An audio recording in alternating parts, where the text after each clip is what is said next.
Welcome to What I Learned in College, where you'll learn out-of-the-class lessons through stories you need to hear to believe. I'm your host, Alex Larson. Sure, I was only going to get a few hours of sleep, and yes, I know I have talked about the risks of that habit, but there was just no chance I was going to sleep well if I left that paper unfinished. So I'm rolling through this presentation, and the girl sitting next to my empty seat looks at me and glances at the ground. And she does it a few times, makes eye contact and glances down. And finally, I followed her gaze down to my bare feet. Somehow, this professor got away with starting everyone in the class at a C. And every assignment moved you up or down from that range. So for every A he gave out, he had to give out an F for balance. Okay, and then just here, let me break the fourth wall here. This is something I said I learned in college. I jotted it down. I really wish the lesson had stuck. So I watched the water recede beneath me, and I looked back over the open ocean, and the wave had started to build. The swell was coming toward the cliff, and the only thought in my mind was, hold the camera steady.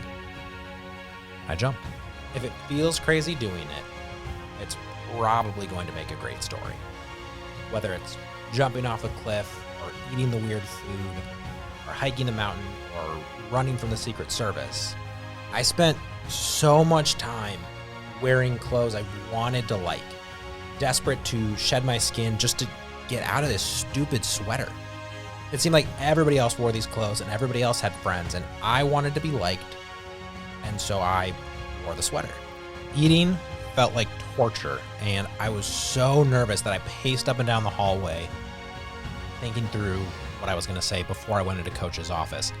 I didn't know how he was going to react. I didn't know how disappointed he was going to be, but I knew I needed to talk to him. I crashed into my parents' bedroom and I said, "What am I doing? I don't do this." So this car is riding my bumper and pushing 70 miles an hour. So I sped up to get out of the way. And as I did, the blue and red lights lit up the inside of my car.